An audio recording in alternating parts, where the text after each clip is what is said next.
శ్రీ గురుభ్యో నమ. పరమ పవిత్రమైన వైశాఖ పురాణంలో నారదుడు అంబరీష మహర్షితో 15వ అధ్యాయంలో శత్రుదేవ మహాముని బోధించిన వైశాఖ ధర్మాల గురించి ఏ విధంగా వివరించాడో ఈ వైశాఖ పురాణం కథనంలో తెలుసుకుందాం. శత్రుదేవ మహాముని శృతకీర్తి మహారాజుల సంవాదం. శృతకీర్తి మహారాజు శత్రుదేవ మహామునితో, ఓ మహాత్మా, మీరు వివరించిన వైశాఖ ధర్మాలు చాలా ఉత్తమమైనవి. మరి ఇంతటి ఉత్తమ ధర్మాలు ఎందుకని ప్రచారంలో లేవు? కొందరు మాఘ కార్తీక మాస వ్రతాలు శ్రేష్టమని అంటారు, మరికొందరు చాతుర్మాస వ్రతాలు గొప్పవని అంటారు. వేదం ప్రతిపాదించిన ఈ వైశాఖ ధర్మాలకు ఎందుచేత రావలసినంత విశిష్టత రాలేదు? దయచేసి వివరించండి అని అడుగగా, శృతదేవ మహాముని, రాజా, వైశాఖ ధర్మములు ఎందుకు ప్రసిద్ధి కాలేదో వివరిస్తాను, జాగ్రత్తగా వినుము అంటూ ఇలా చెప్పసాగాడు. లోకంలో జనులు ఎక్కువగా పుత్ర పౌత్రుల కోసం, సంపదల కోసం, ఐహిక సుఖాల కోసం నోములు వ్రతాలు చేస్తూ ఉంటారు. మరికొందరు స్వర్గానికి వెళ్ళాలన్న కోరికతో యజ్ఞయాగాది క్రతువులు చేస్తూ ఉంటారు. అంతేకాని ఎవరూ కూడా స్థిరమైన మోక్షాన్ని, విష్ణులోకాన్ని కోరడం లేదు. శాశ్వతమైన కైవల్యాన్ని, విష్ణులోక ప్రాప్తిని అందించే వైశాఖ ధర్మాలు అందుకే ప్రసిద్ధం కాలేదు. ఇందుకు ఉదాహరణగా ఒక కథను కూడా వివరిస్తాను, సావధానంగా విను అంటూ ఇలా చెప్పసాగాడు. పూర్వం కాశీకి రాజైన కీర్తిమంతుడు అనే రాజు ఉండేవాడు. అతను నృగమహారాజు కుమారుడు. ఇక్ష్వాకు వంశరాజులలో ఉత్తముడు, కీర్తిశాలి, ఇంద్రియములను జయించినవాడు, కోపమంటే ఎరుగనివాడు, బ్రహ్మజ్ఞాని. ఒకనాడు కీర్తిమంతుడు వేటాడుటకై అడవికి వెళ్ళాడు. వేటాడి అలిసిపోయి వశిష్ఠ మహర్షి ఆశ్రమానికి చేరుకున్నాడు. కీర్తిమంతుడు వశిష్ఠ మహర్షి ఆశ్రమానికి వెళ్ళినది వైశాఖ మాసం. అందుకే ఆశ్రమంలోని శిష్యులు వైశాఖ మాస ధర్మాలని ఆచరిస్తున్నారు. కొందరు చలివేంద్రములు ఏర్పాటు చేస్తూ ఉండగా, మరికొందరు నీడనిచ్చు చెట్లను, మరికొందరు దిగుడు బావులను ఏర్పాటు చేస్తున్నారు. మరికొంతమంది శిష్యులు బాటసారులను చెట్ల నీడలలో కూర్చోబెట్టి విసనకర్రలతో విసురుతూ చల్లదనాన్ని ఇచ్చే చెరకు గడలు, గంధం, పళ్ళు ఇచ్చి సేద తీరుస్తున్నారు.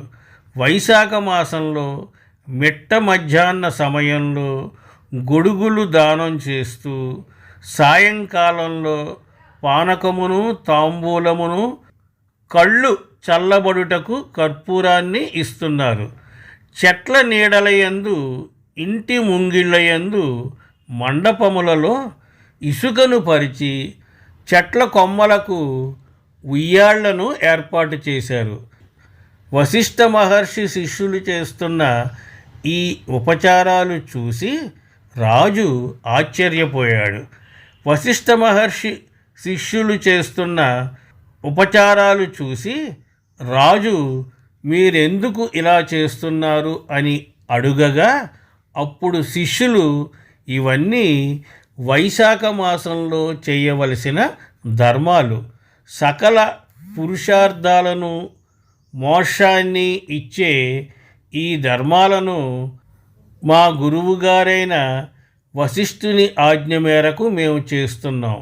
ఇంకా ఏవైనా సందేహాలుంటే మా గురువు గారిని అడిగితే చెప్తారు అని వివరిస్తారు. వెంటనే కాంతిమంతుడు వశిష్ఠుని ఆశ్రమాన్ని చేరుకుంటాడు. తన ఆశ్రమానికి విచ్చేసిన రాజుకు వశిష్ఠుడు ఎదురేగి స్వాగతం పలికి అతిథి సత్కారాలు చేస్తాడు.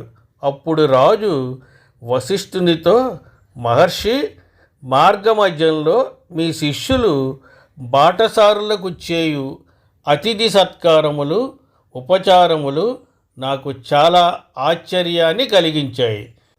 మీరు మునులలో శ్రేష్ఠులు, సర్వధర్మములు తెలిసినవారు. మీకు శిష్యుడనైన నాకు దయచేసి ఈ వైశాఖ ధర్మాల గురించి వివరింపుము అని కోరతాడు. కాంతిమంతుని మాటలకు సంతోషించిన వశిష్ఠుడు, రాజా, అన్ని ధర్మాలలోకెల్లా వైశాఖ ధర్మాలు ఉత్తమమైనవి. విన్నంత మాత్రాన్నే సర్వపాపాలు నశింపచేసే వైశాఖ ధర్మాల గురించి వివరిస్తాను, వినుము అంటూ ఇలా చెప్పసాగాడు. వైశాఖ మాసంలో నదీ స్నానం అత్యుత్తమం, మోక్షదాయకం. వైశాఖ మాసంలో నదీ స్నానం చేసి విష్ణువును పూజిస్తే శాశ్వత విష్ణులోకం ప్రాప్తిస్తుంది. అట్టివారు శ్రీహరికి ప్రీతి పాత్రులవుతారు. వైశాఖ మాసంలో స్నానం, దానం, జపం చేయని వారు ఎంతటి ఉత్తమ కులస్థులైనా నీచ కులస్థులతో సమానం. వైశాఖ ధర్మాలు ఆచరించేవారు నీచ కులస్థులైన ఉత్తమ కులస్థులతో సమానం. వైశాఖ మాసంలో భక్తిపూర్వకంగా చేసే స్వల్ప కార్యమైన విశేష ఫలాన్ని అందిస్తుంది. భక్తి లేకుండా చేసే ఎంత పెద్ద కార్యమైనా ఫలితాన్ని ఇవ్వదు. కావున రాజా, నువ్వు వైశాఖ మాస ధర్మాలని భక్తి శ్రద్ధలతో ఆచరించు. నీ దేశ ప్రజల చేత కూడా చేయించు. వారికి శుభం కలుగుతుంది. వైశాఖ ధర్మములు ఆచరింపని వారిని కఠినంగా శిక్షించు అని వశిష్ఠ మహర్షి శుభకరములగు వైశాఖ మాస వ్రత ధర్మములు, వాని అంతరార్థము మహారాజుకు వివరించాను. రాజు మహర్షికి నమస్కరించి తన రాజ్యమునకు వెళ్ళిపోయాను. తన రాజ్యానికి తిరిగి వచ్చాక కాంతిమంతుడు తన రాజ్యంలో 8 సంవత్సరాలు పైబడిన 80 సంవత్సరాల లోపు ప్రజలందరూ విధిగా వైశాఖ వ్రత ధర్మాలు ఆచరించాలని ఆదేశించారు.